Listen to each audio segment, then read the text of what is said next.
Breaking news Allu Arjun వివాదంలో CM Revanth Reddy కీలక ప్రకటనలు చేశారు. పార్టీ నేతలు ఎవరూ ఈ వివాదం గురించి మాట్లాడొద్దని ఆదేశించారు.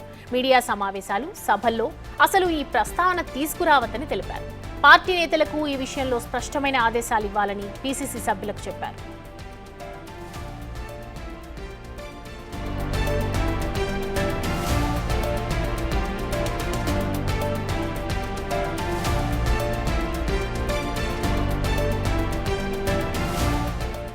అల్లు అర్జున్ అరెస్టు విషయంలో ప్రజల నుంచి ప్రభుత్వానికి ప్రశంసలు వస్తున్నాయి. అయితే విపక్షాలు మాత్రం దీన్ని రాజకీయంగా అనుకూలంగా మార్చుకునే ప్రయత్నం చేస్తున్నాయి. కానీ సీఎం రేవంత్ రెడ్డి మాత్రం ఎక్కడా తగ్గడం లేదు.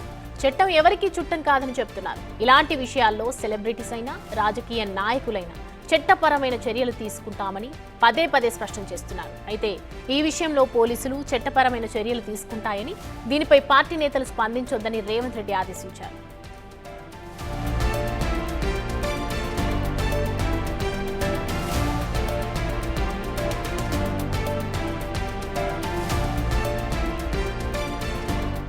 ఇదే అంశానికి సంబంధించి మరిన్ని అప్డేట్స్ మా ప్రతినిధి, మా associate editor, input editor Nagesh అందిస్తారు. నగేష్, చెప్పండి, కీలక ఆదేశాలు చేశారు సీఎం రేవంత్ రెడ్డి అల్లు అర్జున్ ఘటనపై, దీన్ని ఎలా చూడొచ్చు? అంటే మార్కెట్ లో రప్చర్ చేయకూడదనేది రేవంత్ రెడ్డి భావన. జరిగింది. అందులో చట్టం అనేది తన ఎపిసోడ్ నడిపిస్తుంది. చట్ట ప్రకారమే ఇష్యూ కొనసాగుతుంది. పోలీసులు చూసుకుంటారు, న్యాయస్థానాలు ఇప్పటికే కేసు ఉంది. దీనికి సంబంధించి ఎందుకు నాయకులు మాట్లాడుతున్నారనేది రేవంత్ రెడ్డి భావన. అందుకే ఏ నాయకుడు కూడా ప్రెస్ మీట్లు పెట్టి బహిరంగ సమావేశాల్లో కానీ, గాంధీ భవన్ లో కానీ ఎక్కడ కూడా అల్లు అర్జున్ కి సంబంధించి ఎపిసోడ్ లో ఏమి మాట్లాడకూడదని చెప్పి నిన్న సాయంత్రం పీసీసీకి ఆదేశాలు జారీ చేశారు. మహేష్ కుమార్ గౌడ్ కూడా రేవంత్ రెడ్డి చెప్పిన విషయాన్నే మిగతా నాయకులందరికీ కూడా, మంత్రులకు కానీ, ఎమ్మెల్యేలు, ఎమ్మెల్సీలకు, మిగతా నాయకులందరికీ కూడా అల్లు అర్జున్ కు సంబంధించి ఇష్యూలో ఎటువంటి మాటలు మాట్లాడకూడదు, సూటిపోటు మాటలు కానీ, ఇంకా విమర్శించే విధంగా కానీ ఎటువంటి వ్యాఖ్యలు చేయకూడదని చెప్పి ఖచ్చితమైన ఆదేశాలు జారీ చేశారు. ఎందుకంటే అల్లు అర్జున్ వ్యవహారంలో కేసు కొనసాగుతుంది. ఇవాళ 11 గంటలకు కూడా చిక్కడపల్లి పోలీస్ స్టేషన్ లో అల్లు అర్జున్ అటెండ్ కానున్నాడు. ఇలాంటి సమయంలో లేనిపోని వ్యవహారాల్లో మాట్లాడకూడదు. ఎందుకంటే అందులో సినిమా ఇండస్ట్రీ కూడా ఇందులో ఇమిడి ఉండడం, ఇష్టం వచ్చిన రీతిలో మాట్లాడితే కూడా డ్యామేజ్ అనేది ఎక్కువ జరుగుతుంది. ఇలాంటి వ్యవహారాలు కూడా సున్నితంగా ఉండాలి. చట్టం ఏం చేయాలనేది చూసుకుంటుంది, పోలీసులు చూసుకుంటారు. న్యాయస్థానంలో కేసు ఉంది కాబట్టి న్యాయస్థానంలో ఏం తేలినా కూడా ఆ వ్యవహారం అల్లు అర్జున్ కి సంబంధించిన ఇష్యూ కాబట్టి వాళ్ళు చూసుకుంటారని చెప్పి కూడా రేవంత్ రెడ్డి చెప్పారు. ఆల్రెడీ అసెంబ్లీలో కూడా రేవంత్ రెడ్డి ఇప్పటికే ఈ ఇష్యూ పైన క్లారిటీ ఇచ్చారు. అక్బరుద్దీన్ ఓవైసీ అడిగిన క్వశ్చన్ కి తాను అక్కడ ఏం జరిగింది, సంధ్యా థియేటర్ లో అల్లు అర్జున్ పోయిన విధానాన్ని కూడా పూర్తిగా వివరించారు. మళ్ళీ మాట్లాడితే అది పార్టీకి చెడ్డ పేరు తెస్తుందనే భావన కూడా రేవంత్ రెడ్డికి ఉంది. ఈ క్రమంలోనే ఏ నాయకుడు కూడా ఎవరు కూడా అల్లు అర్జున్ కు సంబంధించి ఎటువంటి వ్యాఖ్యలు చేయకూడదని చెప్పి కూడా ఖచ్చితమైన ఆదేశాలు జారీ చేశారు.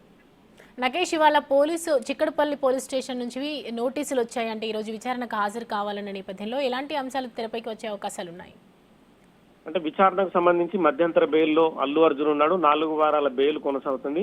ఇప్పటికే బెయిల్ వచ్చి కూడా దాదాపుగా వారం కావస్తుంది. ఈ క్రమంలో పోలీసు విచారణకు సహకరించాలని చెప్పి కూడా మధ్యంతర బెయిల్ ఆర్డర్లో హైకోర్టు పేర్కొంది.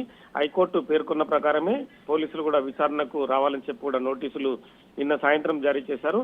తనకు సంబంధించిన లాయర్లతో కూడా అల్లు అర్జున్ చర్చించారు. ఎందుకంటే ఒక ప్రశ్నావళిని పోలీసులు రూపొందించే అవకాశం కనిపిస్తుంది. ఎందుకంటే ఈ సంధ్యా థియేటర్ వ్యవహారంలో వచ్చేటప్పుడు పోయేటప్పుడు కూడా రోడ్ షో నిర్వహించాడని చెప్పి ఇప్పటికే ముఖ్యమంత్రి రేవంత్ రెడ్డి సభలోనే ప్రకటించారు. కానీ దానికి విరుద్ధంగా అల్లు అర్జున్ తాను ఎక్కడ రోడ్ షో చేయలేదన్నారు. కానీ పోలీసులు 10 నిమిషాల ఒక వీడియోని మీడియా ముందు ప్రదర్శించి అందులో అల్లు అర్జున్ లోపలికి వచ్చేటప్పుడు, బయటికి వెళ్ళేటప్పుడు కూడా క్లియర్ గా అందరికీ అభివాదం చెబుతూ, అంటే టాప్ ఏదైతే ఓపెన్ టాప్ జీప్ లో తాను మధ్యలో నిలబడి అందరికీ అభివాదం తెలుపుతూ లోపలికి వెళ్తున్నాడు, బయటకు వస్తున్నాడు. వాళ్ళ బౌన్సర్లు 50 మందికి పైగా జనాల్ని కంట్రోల్ చేస్తూ నెట్టివేస్తూ లోపలికి తీసుకెళ్లారు, మళ్ళీ బయటకు తీసుకెళ్లారు. ఈ క్రమంలోనే తొక్కిసలాట జరిగింది. ఇలాంటి ఈ ఎపిసోడ్ లో రోడ్ షోగా రావడం, 50 మంది బౌన్సర్లు ఎటువంటి సమాచారం ఇవ్వకుండా సంధ్యా థియేటర్కి రావడం అనేది ఖచ్చితంగా చట్ట విరుద్ధమే, నిబంధనలు ఉల్లంఘించడమే. ఒక మామూలు వ్యక్తిలాగా వచ్చి వెళ్తే ఇదంతా జరిగేది కాదు. రేవతి కూడా మృతి చెందేది కాదు. తన రేవతి కొడుకు కూడా ప్రస్తుతం హాస్పిటల్లో ఉండేవాడు కాదు. సో మొత్తం ఎపిసోడ్ లో ఖచ్చితంగా వీటన్నిటికీ అల్లు అర్జున్ సమాధానం చెప్పాల్సి ఉంటుంది. అల్లు అర్జున్ సమాధానాలు పోలీసులు అడిగే క్వశ్చన్ కు విరుద్ధంగా ఉన్నా కూడా అల్లు అర్జున్ కు ప్రాబ్లమే. ఒకవేళ విచారణకు అటెండ్ కాకుండా కూడా పోలీసు విచారణకు సహకరించడం మీద చెప్పి కూడా మళ్ళీ హైకోర్టులో పోలీసులు పిటిషన్ వేస్తారు, చట్టపరమైన చర్యలు తీసుకుంటామని చెప్పి కూడా కోర్టుకు చెప్తారు. ఈ క్రమంలో అల్లు అర్జున్ ఇవాళ పోలీస్ స్టేషన్ ముందు పోలీసులు అడిగే ప్రతి ప్రశ్నకు కూడా సమాధానం చెప్పాల్సిన అవసరం అయితే ఏర్పడింది. Thanks for the updates Nagesh.